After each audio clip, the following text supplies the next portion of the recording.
사랑합니다. 하나님께서 이스라엘에게 명령하신 절기가 여럿 있습니다. 그 중에서 오늘 본문 말씀은 유월절이라는 절기에 대한 말씀입니다. 이 유월절을 제외한 모든 절기들은 하나님께서 이스라엘에게 명령하실 때 너희는 약속의 땅 가나안에 들어가서 이 절기를 지켜라 말씀하셨습니다. 그런데 이 유월절이라는 절기는 그렇지 않았습니다. 약속의 땅에 들어가지도 않았고 출애굽도 하지 않았는데 오늘 본문 1절에 보니까 너희가 있는 땅 애굽에서 이 절기를 지켜라 라고 말씀하셨습니다. 이스라엘 백성들이 애굽에서 이 절기를 지켜야 할 때에 또 이 상황이 얼마나 어려웠는지 모릅니다. 왜냐하면 지금은 이스라엘 백성들이 출애굽을 하기 위해서 하나님께서 애굽에 10가지 재앙을 내리고 있을 때였기 때문입니다. 그러니 애굽 사람들이 이스라엘 사람들 때문에 재앙이 자신들이 사는 땅에 내려지는 걸 보고 이스라엘 사람들을 얼마나 미워했을까요? 그러던 중에 하나님께서 이스라엘에게 너희는 가나안 땅에서 유월절을 지켜라 라고 말씀하신 겁니다. 그런데 이뿐만이 아닙니다. 하나님께서 이 유월절을 지키라 말씀을 주셨는데 이 유월절이 있는 4월, 태양력으로 하면은 4월 달을 너희에게 한 해의 첫 달이 되게 하라 라고도 명령하셨습니다. 그래서 유월절을 얘기할 때 태양력으로 얘기하면 4월 달이지만 이스라엘에게는 태양력 4월이 그들의 첫 달입니다. 1월입니다. 그래서 하나님께서 이스라엘 백성들에게 지키라고 말씀하신 이 유월절을 보면 얼마나 하나님께서 이 유월절을 중요하게 여기고 계신지를 알 수 있습니다. 여러분, 이 유월절이라는 게 그러면 어떤 절기일까요? 이스라엘 백성들이 애굽에서 출애굽할 때 하나님께서 애굽에 10가지 재앙을 내리셨습니다. 그 중에서 유월절은 10번째 재앙과 관계가 있습니다. 이 10번째 재앙은 이스라엘과 애굽 사람을 막론하고 애굽 땅에 있는 모든 사람의 집에 첫째가 죽는 재앙입니다. 이 애굽 땅에 살고 있는 모든 집에 사람, 짐승, 모든 존재의 첫째들이 다 죽는 재앙인데 오직 살아남을 수 있는 방법은 하나님께서 명령하신 대로 어린 양을 잡아서 그 피를 좌우 문설주에 바르고 임방에 바르면, 그러니까 우리 집 대문에 좌우 위아래로 사각에다가 전부 다 어린 양의 피를 바르면 여호와의 사자가 밤중에 각 집을 돌아다니면서 처음 난 것들을 죽이실 때에 그때 피가 발려져 있는 집은 넘어간다 해서 이 절기를 유월절이라 했습니다. 그래서 이스라엘 백성들이 하나님의 말씀에 순종해서 유월절 어린 양의 피를 좌우 문설주에 발랐을 때 이스라엘 백성들의 집에는 어떤 죽음도 없었다 해서 이 날을 유월절로 지키게 됐습니다.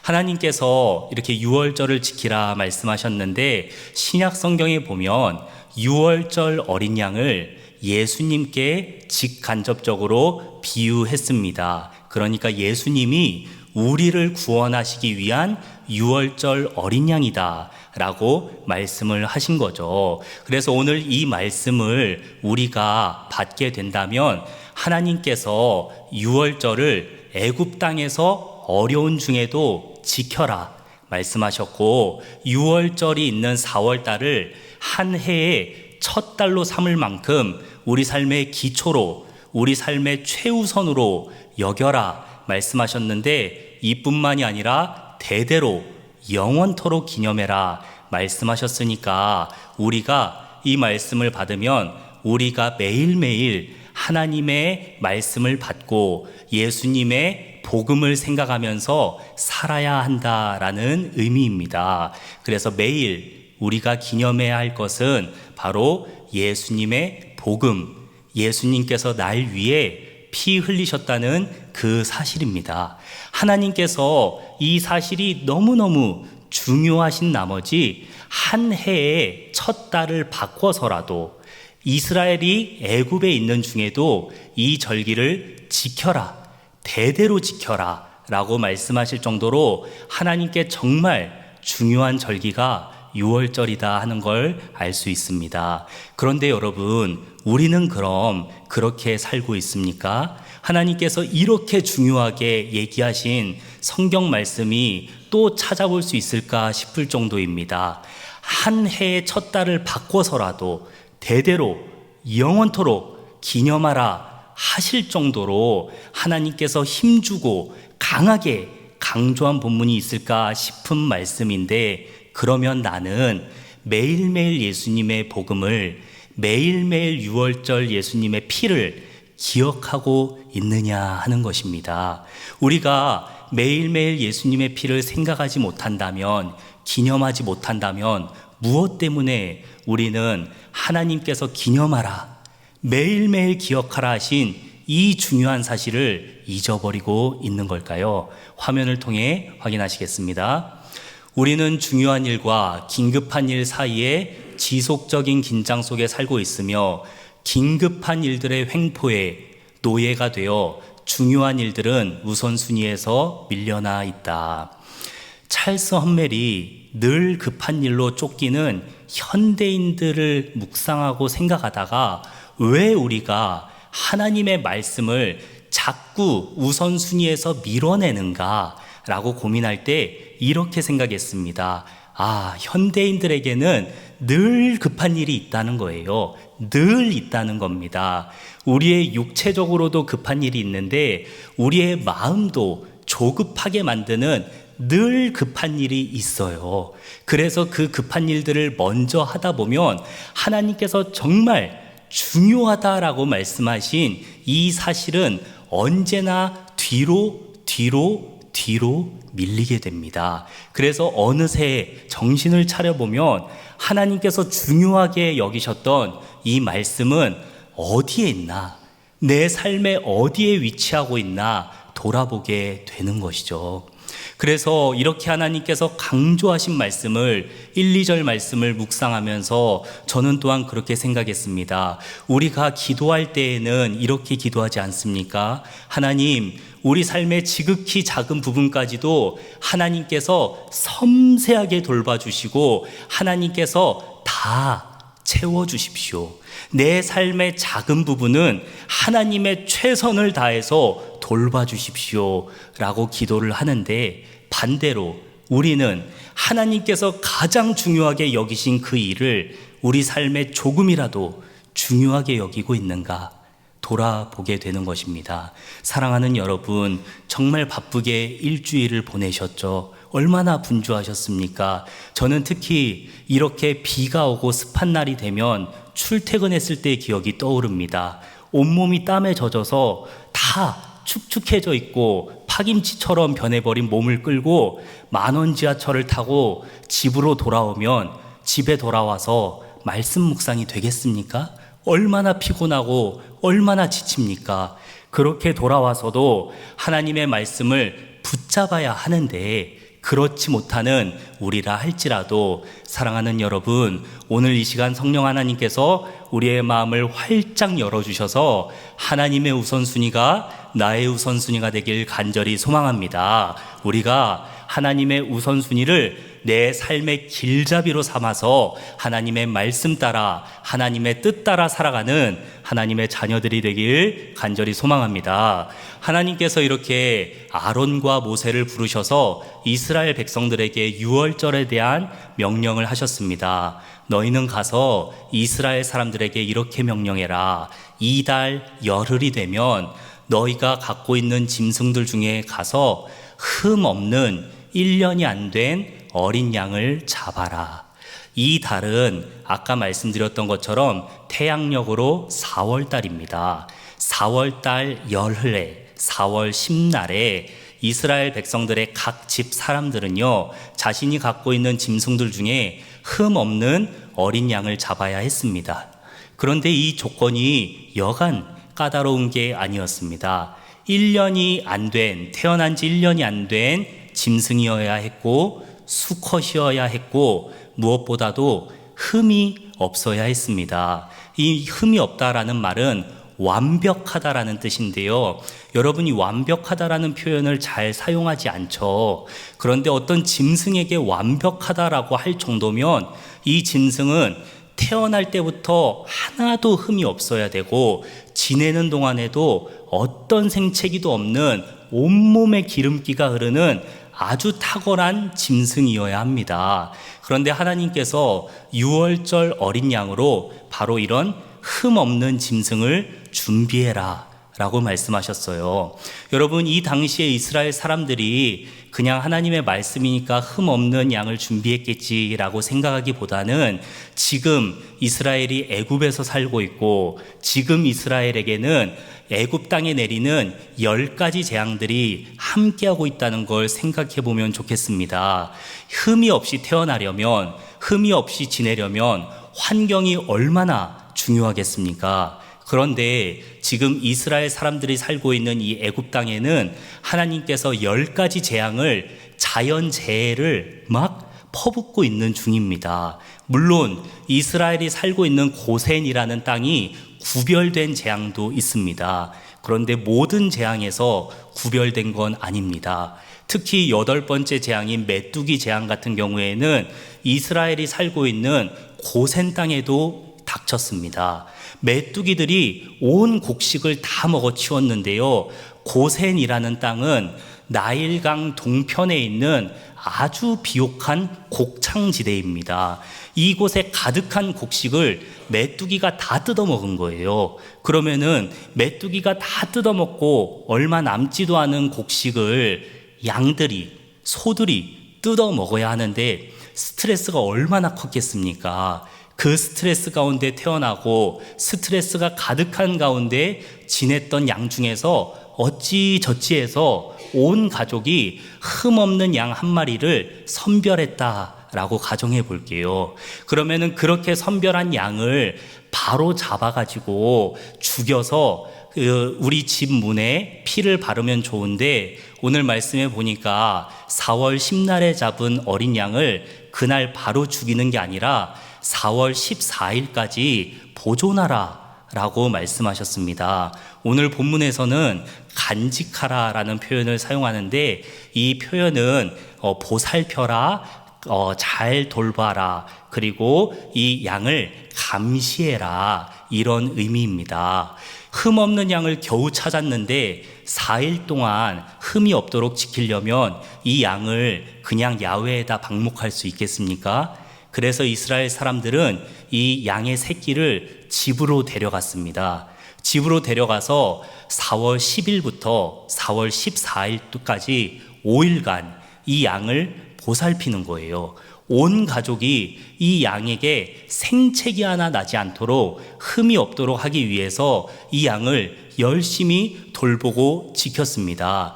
여러분, 이 양의 새끼가 집에 들어와서 살면 얼마나 천방지축이겠습니까? 그래서 양을 들여오기 전에 이 양이 다치지 않도록 모든 위험한 것들을 치우고 또 부딪힐 만한 것들은 높은 데로 올리는데 여러분, 이 얘기를 들으시면 무슨 생각이 나세요?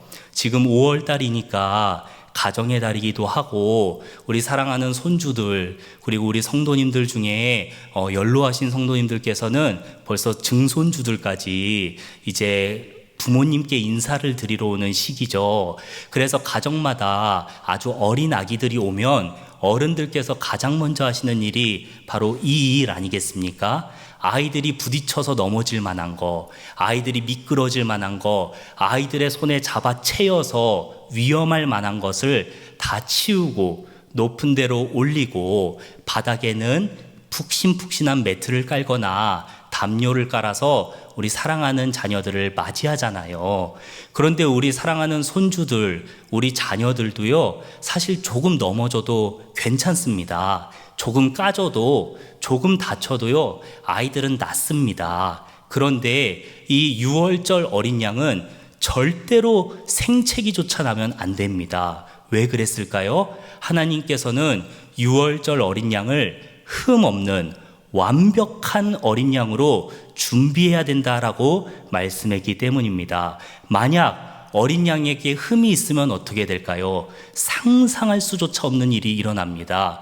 흠이 있는 어린 양의 피가 그 집에 모여있는 가족을 구원하지 못하는 겁니다. 열심히 어린 양을 죽여서 그 어린 양의 피를 온 집의 문설주에 발랐는데 그 피가 흠이 있다면 하나님의 사자가 지나갈 때에 그 집에 재앙을 넘어가지 않고 그냥 내리시는 거예요. 그러니 이스라엘 사람들이 얼마나 두 눈을 불꽃같이 뜨고 그 양을 돌봤겠습니까?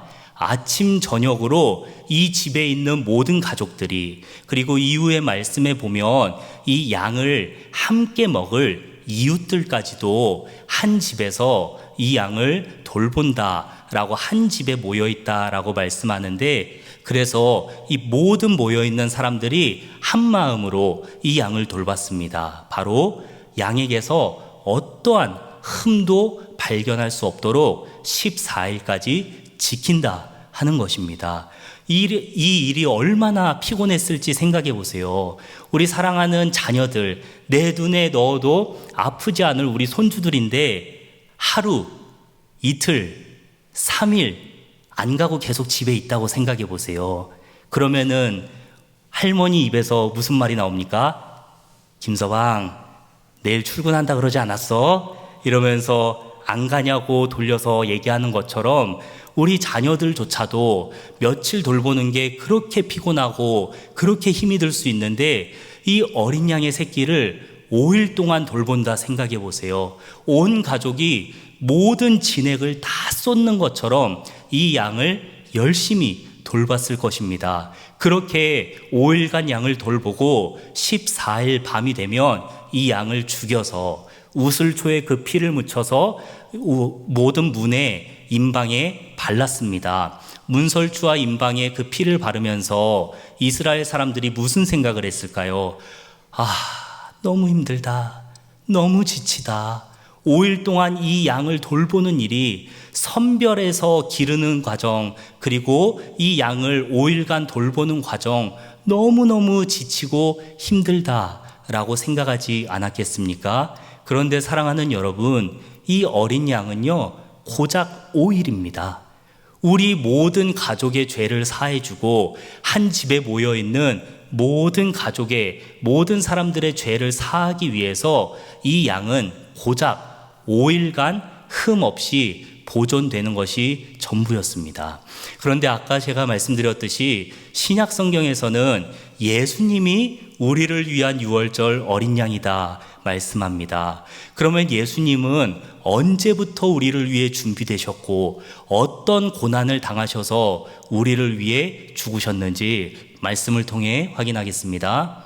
곧 창세전에 그리스도 안에서 우리를 택하사, 어린 양은 고작 태어난 지 1년밖에 안 된 양이어야 했고 그 양을 지키는 데는 5일이 소요되었습니다. 그러나 우리를 위해 죽으신 유월절 어린 양 예수님은 창세 전부터, 내가 태어나기도 전부터 나를 위해 선별되셔서 우리를 예수님 안에서 택하셨고, 우리로 그 사랑 안에서 예수님이 이 땅에 오시고 우리와 똑같이 이 땅에서 지내셨으며 하늘의 천군 천사를 동원할 권세를 가지고 계신 분이지만 십자가에서 가장 수치스럽게 죽으심으로 나를 구원하신 그 사랑 안에서 우리를 거룩하게 하시고 흠이 없게 하시려고 하나님은 그 기쁘신 뜻을 창세전부터 준비했다 하시는 겁니다. 사랑하는 여러분, 이게 기쁜 뜻이 될 수 있겠습니까? 우리를 구원하겠다고 하나님의 아들을 창세전부터 죽이려고 준비하는 일이 뭐가 기쁘단 말입니까? 내 자식을 죽이는 일이 기쁜 부모가 어디 있겠습니까? 나 자신을 죽이는 일이 기쁜 부모가 어디 있겠습니까? 그러나 말씀을 계속해서 보시면 하나님께서는 그 기쁘신 뜻대로 우리를 예정했다 하시는데, 바로 하나님께서 우리의 참 아버지 되시기 때문에 이 사실이 기쁘게 여겨지시는 줄 믿습니다. 그래서 하나님은 우리를 기쁘신 뜻에서 예정하시고 예수 그리스도로 말미암아 우리를 자기의 아들들로 삼으신 줄 믿습니다. 사랑하는 여러분, 자기 자신을 내어주실 만큼 우리를 진심으로 사랑하시는 분이 바로 우리 아버지이신 줄 믿습니다. 아버지가 아니라면 이걸 기쁘게 계획하시고 기쁘게 이루실 수가 없습니다. 그러나 하나님께서는 이 일이 너무나도 기쁘셔서 다시 결정하신다 해도 똑같이 우리를 위해 예수님을 내어주시는 참 아버지이시고 사랑의 아버지이신 줄 믿습니다. 이렇게 하나님께서 이스라엘 백성들에게 유월절 어린 양을 잡아서 준비해라 말씀했는데, 이제는 유월절 어린 양을 죽인 다음에 그 밤에 유월절 어린 양의 고기를 함께 모인 사람들끼리 먹었습니다. 그런데 그냥 먹지 않고요, 쓴 나물과 누룩을 넣지 않은 맛없고 퍽퍽한 빵과 같이 먹으라 말씀하셨습니다. 그뿐만 아니라 신발을 신고 허리띠를 두르고 지팡이를 들고 하나님께서 명령하면 언제든 집을 나서서 여행을 떠날 수 있을 정도로 허겁지겁 음식을 먹으라 말씀하셨습니다. 이렇게 이스라엘 백성들은 하나님께서 명령하신 대로 유월절을 지키던 중에, 바로 그렇게 음식을 먹던 중에 새벽에 출애굽을 하게 되었습니다. 이렇게 이스라엘 백성들이 출애굽을 하는 그 새벽에 이 애굽 땅에 있는 고센 땅에 있는 이스라엘 백성들의 집과 주위에 있는 애굽 사람들의 집이 얼마나 어수선하고 또 소란스러웠을까요? 엄청나게 많은 이스라엘 사람들이 집에서 한 번에 다 나와서 짐승들을 이끌고 자녀들을 이끌고 많은 재산을 다 이고 끌면서 이 애굽을 빠져나가는데 그 소리가 얼마나 요란했을까요? 그래서 아마 애굽 사람들도 다 깼을 겁니다. 그런데 애굽 사람들이 깨고 나서 발견한 게 무엇일까요? 바로 장자들이 다 죽었다는 겁니다. 이스라엘 백성들이 출애굽하는 그 새벽에, 그 어두컴컴한 밤에 애굽 사람들의 집에는 모든 장자들이 다 죽은 거예요. 아침에 소란스러워서 깨봤는데 우리 집의 아들이, 우리 집의 딸이, 우리가 기르는 짐승의 첫째 새끼들이 다 죽었다 생각해 보면 이 얼마나 큰 일입니까? 그래서 애굽 사람들이 전부 다 거리 밖으로 나왔을 겁니다. 거리 밖에 나와서 대성통곡을 하면서 우리 집의 아들만 죽었는지 옆 사람의 집도 살펴보는데 모든 애굽 사람들이 나와서 다 울고 있는 것을 발견한 것이죠. 사랑하는 여러분, 이 광경이 얼마나 기이하고 얼마나 대조적입니까? 똑같이 집에서 나왔는데 애굽 사람들은 대성통곡을 하고 있고 이스라엘 사람들은 보물을 지고 자녀를 안고 짐승을 끌고 애굽에서 나가는데, 이 대조되는 행렬이 얼마나 기이하고 얼마나 놀랄 일인지 애굽 사람들 눈에도 이 일이 너무나도 충격적이었을 겁니다. 그런데 애굽 사람들을 더 슬프게 하는 것 무엇이냐면, 이 시기가 애굽 사람들에게는 1년 중에 가장 기쁜 시기라는 거예요.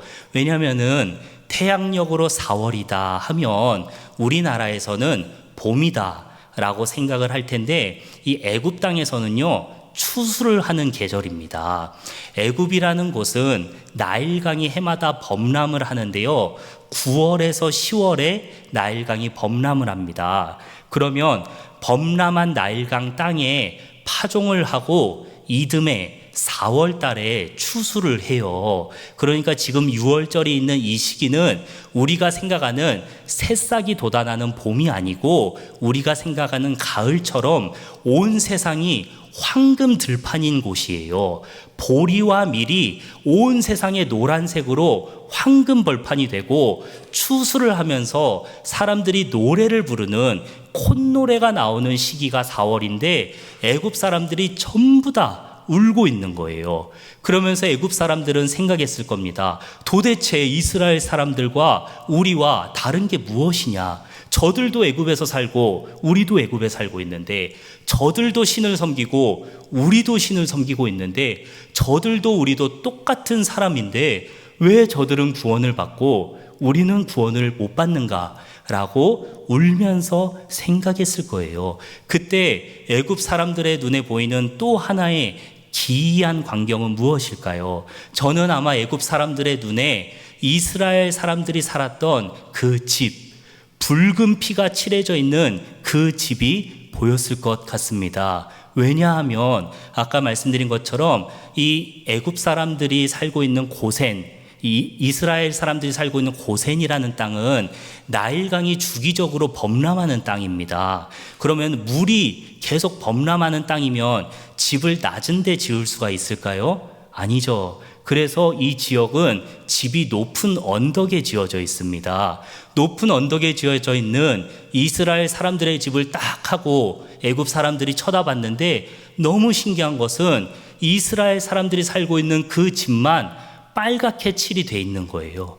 아침에 태양이 떠오르는데 이스라엘 사람들이 살고 있었던 그 집에서는 빨간색 빛이 비추는 거예요. 그리고 그 빨갛게 칠해져 있는 문에서 나오는 이스라엘 백성들은 다 구원을 받고 노래를 부르고 손에 아들을 안고, 그리고 뒤에는 짐승과 보석을 이끌고 유유자적이 애굽을 빠져나가는데, 그런데 피칠이 되어져 있지 않은 집에서 나온 애굽 사람들의 눈에서는 눈물이 흐르고 애통이 흘러나오니까 애굽 사람들의 눈에는 이 일이 너무나도 기이하고 놀랐을 거예요. 그래서 이 날에 출애굽을 바라보면서 하나님을 두렵게 여기고 애굽을 벗어나서 이스라엘을 따라간 이방인들이 많았다라고 얘기하고 있습니다. 사랑하는 여러분, 이렇게 이스라엘 백성들이 구원을 받을 수 있었던 이유는 무엇입니까? 그것은 바로 이스라엘 백성들은 하나님을 원망하기도 하고 하나님이 세운 지도자 모세와 아론을 죽이려고도 했었지만, 그들이 사는 집에는 어린 양 예수 그리스도의 피가 발라져 있었기 때문에 그들은 구원을 받고 자유를 얻은 줄 믿습니다.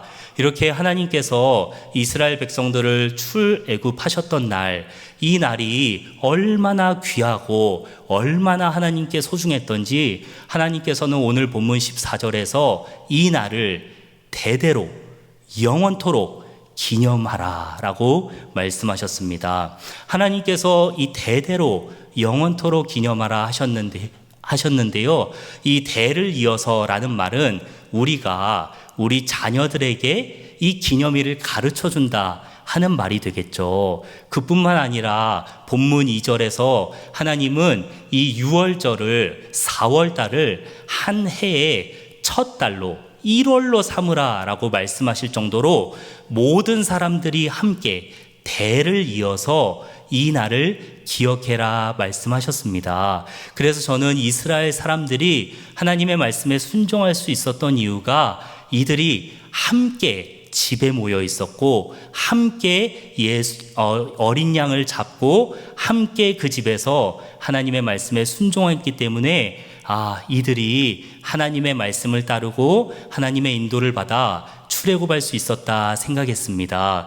그래서 우리가 아까 처음에 나눈 것처럼 아무리 중요한 일이라 하더라도 우리 혼자 마음을 갖고 다짐한다면 우리는 언제든 넘어지고 연약할 수 있습니다. 그러나 이스라엘 백성들이 함께 이 일을 준비하고 함께 기억하면서 하나님의 말씀에 순종했던 것을 우리가 꼭 기억하면 좋겠습니다. 제가 올해 들어서 이제 목양팀별 이제 대신방을 준비하면서 우리 목양 3팀 순원들을 신방 중에 만났습니다.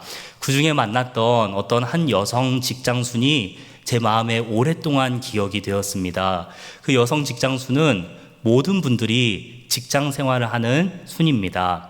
그리고 직장 생활을 하고 가정을 돌보고 교회에서 봉사도 많이 하시니 얼마나 분주하고 얼마나 피곤하시겠어요. 그런데 그 순모임에 대신방을 가서 함께 예배를 드리고 교제를 하던 중에 순장님과 순원들이 그런 말씀을 하는 거예요. 요즘 우리 순에서 함께 결단한 것이 있습니다. 바로 아침 저녁으로 시편 23편을 묵상하는 겁니다. 아마 우리 담임 목사님께 우리가 배운 것처럼 아침 저녁으로 하나님의 말씀을 묵상하며 하나님의 인도를 받고 싶다고 순장님이 먼저 결단을 하셨나 봐요. 그래서 순원분들에게 제안을 하셨고 순원분들이 이걸 너무 좋게 여기셔서 아침 저녁으로 모든 순원들이 시편 23편을 묵상하고 있다는 거예요. 묵상을 하고 나면 단톡방에다가 묵상했습니다. 오늘 묵상했습니다. 오늘 이런 말씀에 은혜가 있었습니다 하고 서로 올리는데 이 일이 너무 어려워서 계속 실패하고 또 어떤 사람이 며칠간 말씀 묵상했다는 말이 없으면 순원들이 서로 연락해서 자기야 오늘 왜 말씀 묵상 안 했어 하고 격려해 주면서 지금까지 왔는데 이제야 조금 적응된 것 같다라고 말씀하시더라고요. 그래서 제가 얼마나 되셨어요? 라고 여쭤보면서 한 2주에서 3주 됐겠지 생각했는데 얼마나 되셨을까요? 6개월이 지났다고 합니다. 6개월 동안 실수에도 서로 붉려하고 6개월 동안 며칠 건너뛰어도 다시 결단하면서 하나님의 말씀을 내 삶에 붉은 피로 칠할 수 있었던 것은 서로가 격려했기 때문입니다. 사랑하는 여러분, 우리가 하나님의 말씀이 아무리 중요하다라고 내 마음에 인정이 된다 하더라도 혼자 결단해서는 그 마음이 오래가지 못합니다. 그래서 하나님께서는 일산교회라는 공동체를 주셨고 순모임이라는 공동체를 주셨고 가정이라는 공동체를 주신 줄 믿습니다. 우리가 혼자 하나님의 말씀을 묵상할 때에는 연약할지라도 함께 묵상하고 함께 하나님의 인도를 받으면 하나님께서 날마다 우리를 인도해 주실 줄 믿습니다. 말씀을 맺겠습니다. 하나님께서 이스라엘 백성들에게 명령하신 매일 그리고 가장 먼저 기념하라 하신 말씀은 바로 예수님의 피입니다. 예수님의 피를 내 삶에 바르라 하는 것입니다. 예수님의 피를 나의 아침에, 나의 저녁에 바르라 하는 것입니다. 그래서 우리는 이 말씀에 순종하길 원합니다. 사랑하는 여러분, 아침마다 예수님의 피를 지나서 직장으로 출근하고 아침마다 예수님의 피를 지나서 학교로 출근하고 학교와 직장에서 돌아오는 길에는 예수님의 피를 지나서 가정으로 들어가는 우리가 되길 소망합니다. 우리가 날마다 매일같이 가장 먼저 예수님의 피를 묵상하고 그 피 아래 거하기를 간절히 소망하면 우리를 위해 피 흘리신 예수님께서 우리의 삶을 신실하게 인도하실 줄 믿습니다. 이 복이 우리에게만 있는 것이 아니라 우리와 함께하는 가족들, 순모임, 우리 모든 교회에 동일하게 있길 간절히 소망합니다.